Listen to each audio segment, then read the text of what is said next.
Hello friends, last class we have studied about how to go ahead with the UCS system. UCS, as we told, user coordinate system. User has to define his coordinate system, that is horizon, x-axis, y-axis and z-axis.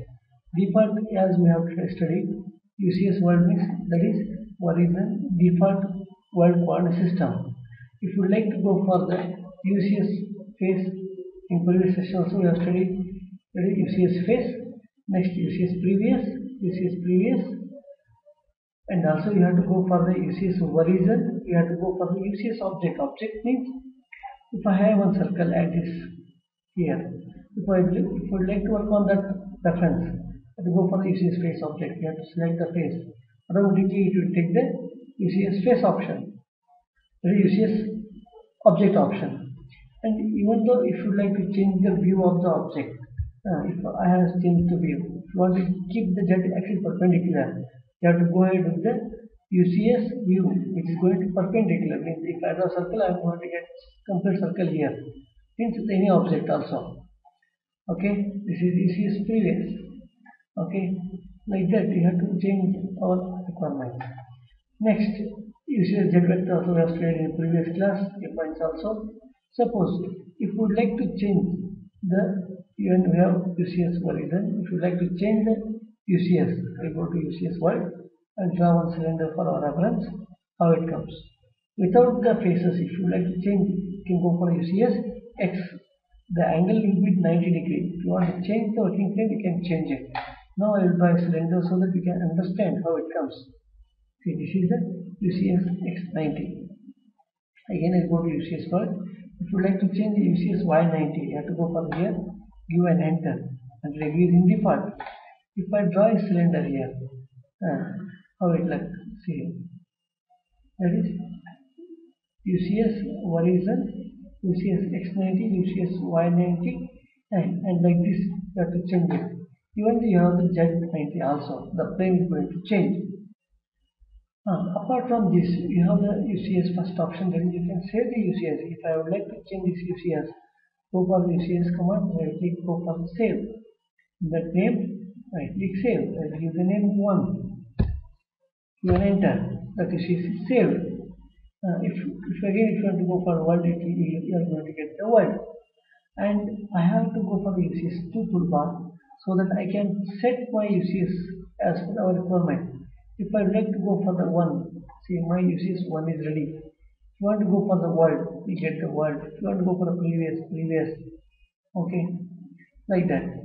Like that you have the, whatever may be the UCS, if you like to save it, those user coordinate system can be saved and also can be taken back whenever if you like to have it. Okay, and also you are going to get the data box. These are the different types of UCS settings. And also if you want to go for the previous world, you have to set current, keep it is okay, so that see, for all the creation of the object, working area, working planes are very important, so that we should understand how our user coordinate system is to define. If I know how to work on the different planes, it is going to help as per our requirement. Now we'll go ahead with some other solid editing commands. Just I'll make one cone here. I'll keep like this. Now we'll go for modify toolbar. We have studied all these things. Now we'll go ahead with the first 3D move. Select the object to move. Give the base point. Give the axis. How would like to? This is the 3D move option. You have to select the axis. That is very important. Give the distance. Give an distance, automatically it is going to move along with that axis. Next, you have to go ahead with the same command can be placed from here also, but we'll have to go ahead with the 3D operations, that is from the modify toolbar. Then you have to go for the 3D. Select the object of 3D. Now it is asking the base point. Click on the base point. Now it is asking to pick the rotational axis. See, normal rotate means you have to select this option. That is blue color you have to hold. This is normal rotate. If I change the working plane, if I want to rotate this one towards this rotational axis, you have to click here on this color Give an angle. Generally, the angle will be 90. Then the working plane is going to change. Go for undo. Again, go for the right click. Go for the 3D rotate. Select the object. Give an enter. I'll click here so that you have to change the working plane in this direction. Give the angle 90 degree means so that because the object could be rotated to place or to move to make the model as per the customer requirement. So it is very much essential to have this command as per the your drawing study. Now we'll go ahead with the next command, that is align. We have two types of align. One is 2D align, second will be the 3D align. Now I would like to place this cone in this direction. I will select this object, give an enter. Now it is asking the first source and first destination. This would be my first source. Now it's where you would like to place. I would like to place here that point. Next is asking second source. I would like to place in this direction. Where I would like to place here. If you have third point also, you have to place it. Otherwise, just give an enter. The object third source and third destination will be known.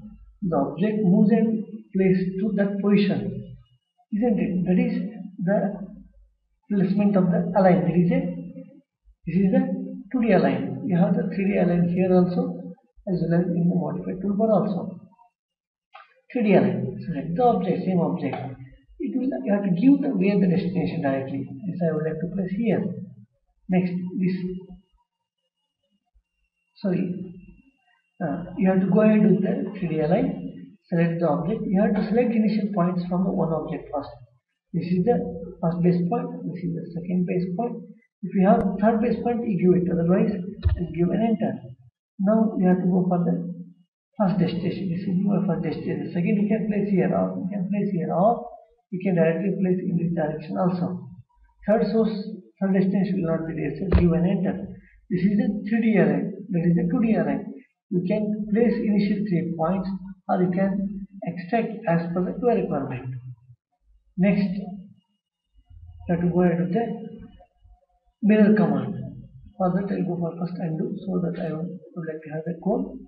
Go for the modify toolbar, 3D operations, go for 3D mirror. Select the object, enter. Just the best option is you have to select this one. Go for the select the axis. Ortho on, make ortho on so that you have to specify the destination. So that it is asking delete source object. You have to go ahead with the working plane. Now I will go for the now. So that this is 3D mirror. 2D mirror means you have to go for either XY plane. Generally, this is the 2D mirror. This is the 3D mirror. So that we should understand the difference between the 2D mirror and the 3D mirror. Next, modify 3D operations. You have to go for a 3D array. Here, it is going to ask the 3D array, select the object, give and enter. You have the two options. One is rectangular array and the other is the polar array. You have to select the go for the rectangular array. It is asking number of rows 3, columns 4, number of level above z axis deviant and give 5. Distance between the rows, you have to give like this also. Distance between the columns like this also. Distance between the levels like this also. So that you are going to get the 3D array as per the customer requirement, where you can see the array in X, Y, Z axis.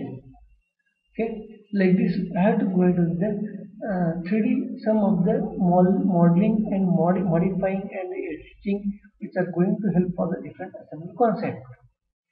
We'll go ahead with the further modeling concept in the next session. Thank you.